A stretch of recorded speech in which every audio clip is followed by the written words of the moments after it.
Hello, everybody. Welcome to yet another session of StaG Weekly.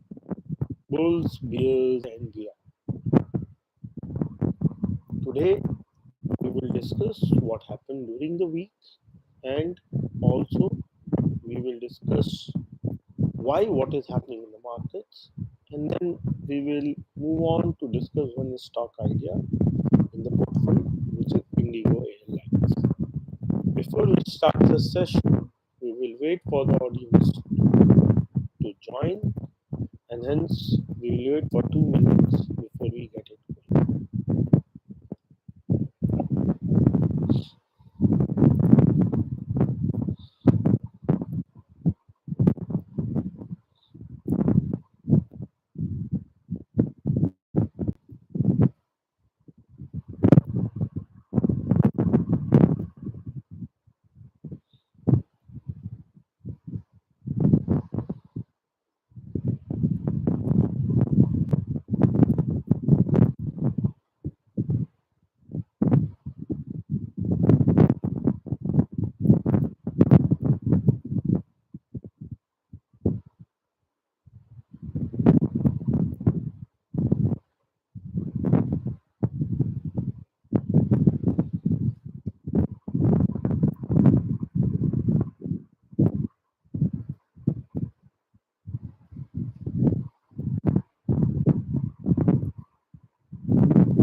Hi, everybody.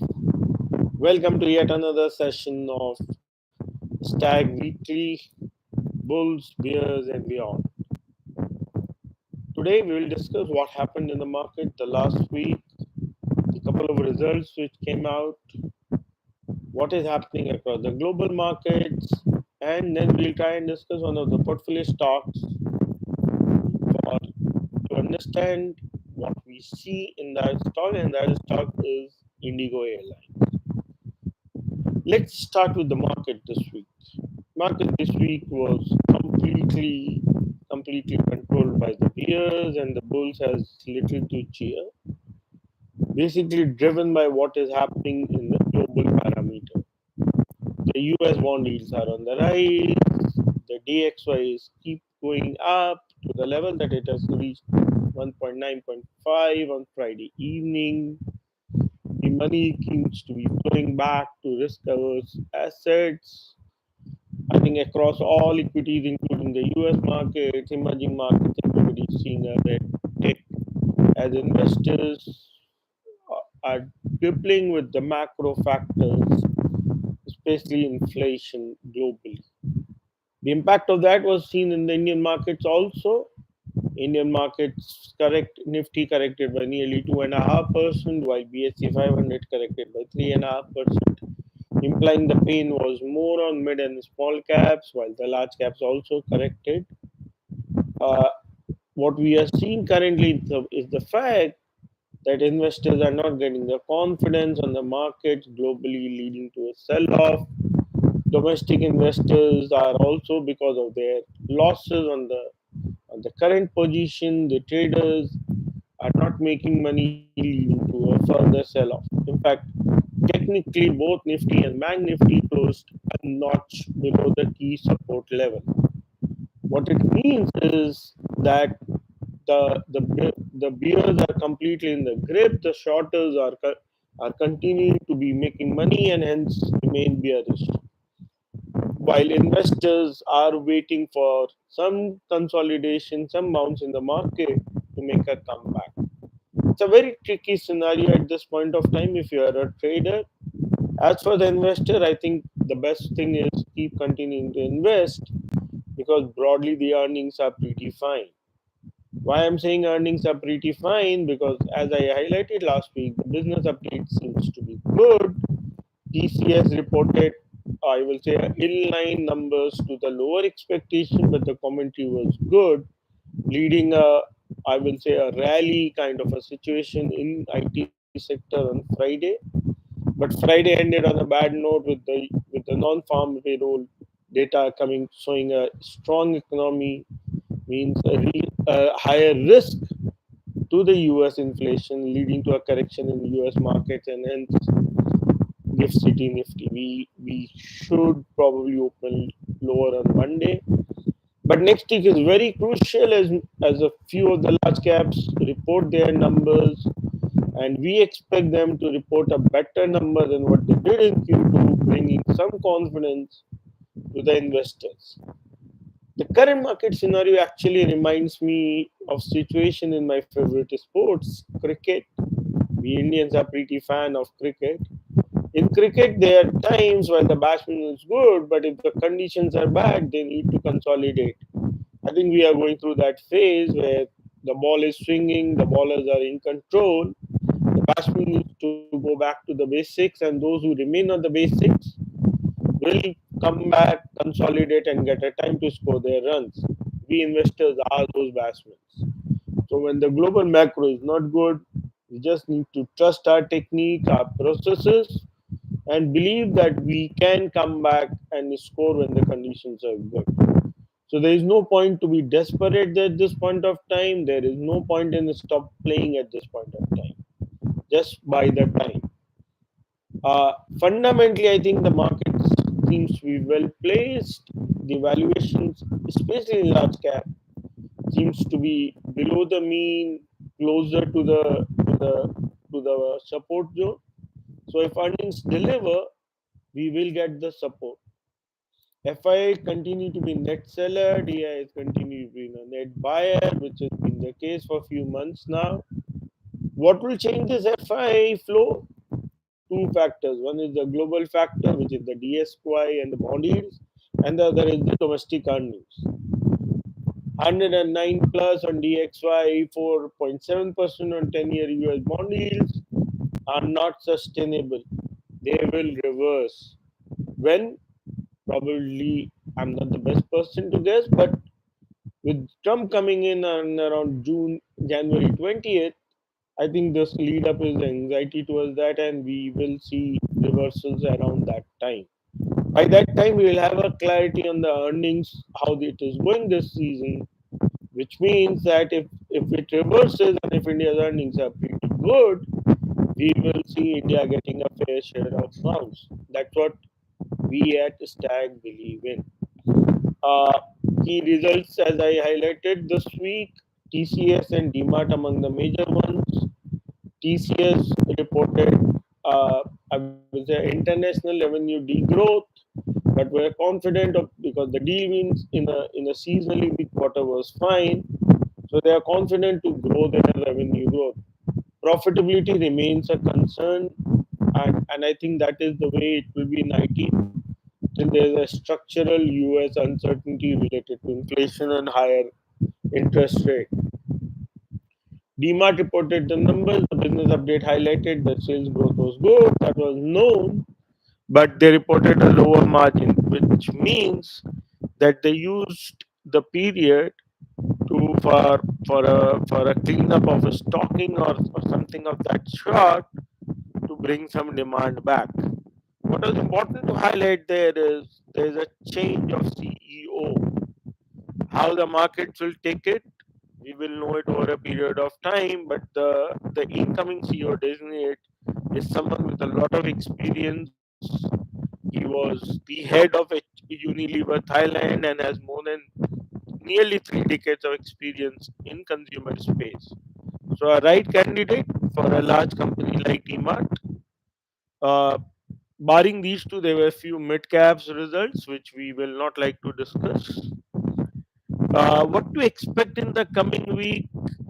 We will not see a bounce in the market till the DXY reverses. I don't see DXY sustaining above 110 for long. I have not done that for, for long in last 5 years, and there is no environment change which makes me believe that the risk averseness will be much higher from here on. I will wait for a trend there, and then we should see a sub bounce in the market is what we believe. We at Senora still believe that we are heading for a 10-15% gain this quarter compared to the December ending. So far this month, the index is down around 2% in the first third of the month. We should more than recover that to end on a positive note even for Jan. Let's use this session and interaction to discuss one of the portfolio stocks, Indigo.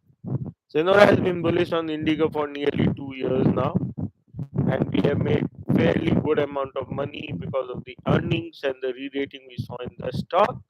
But the idea is to give some knowledge around it. So let's discuss the airline sector first.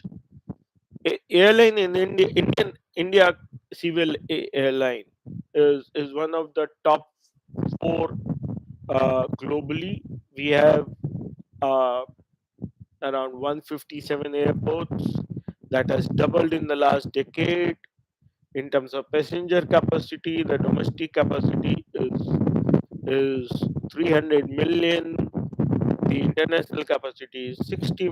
The international use travel is 60 million, and that's a very large number, making us the third or the fourth largest airline industry. We are expected to actually overtake UK and become third by 2025. What the important point to highlight here is that while the 10-year CAGR of passenger growth is 9.5%, the growth over the last couple of years have been in around 12-13%, which means that we are seeing a decent growth in the passengers, while the capacity growth has been much lower when it comes to domestic passengers. It's around 8%,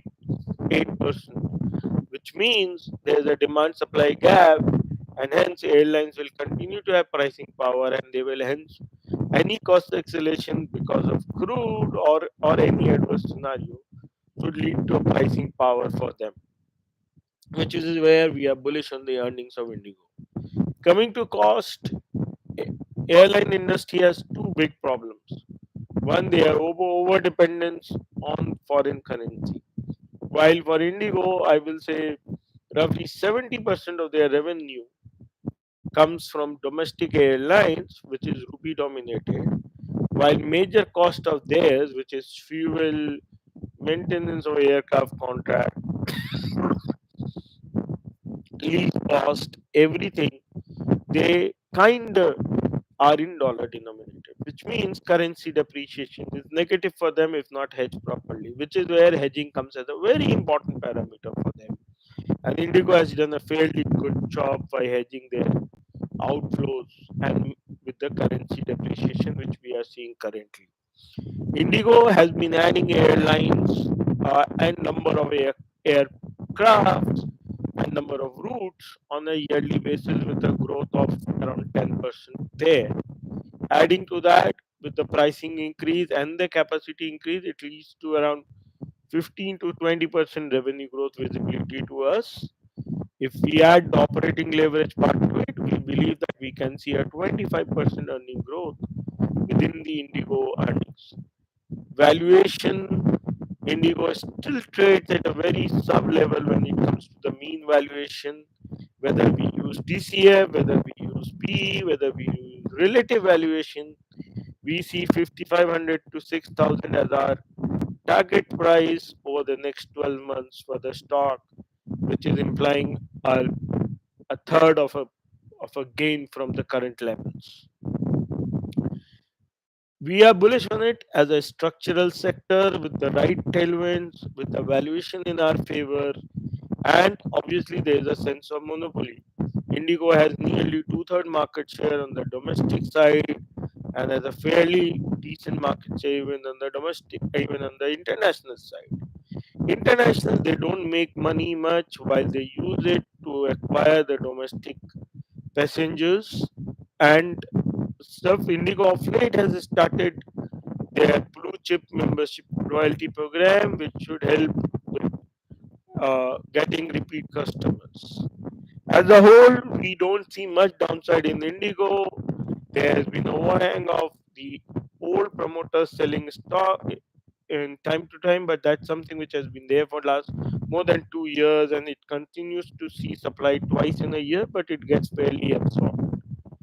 As a whole, we believe Indigo as a stock has limited downside and a very smart upside because of the business positioning, the earning visibility, and the fact that it's a monopoly business.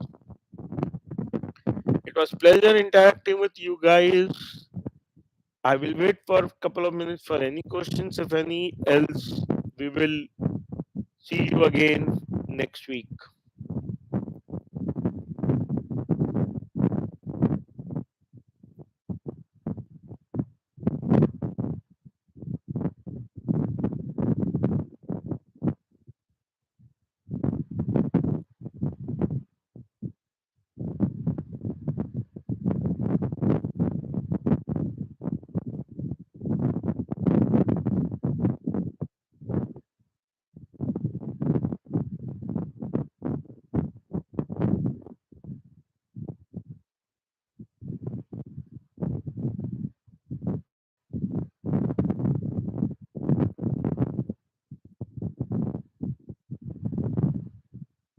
Thank you, guys. It was pleasure interacting with you. See you around again next week.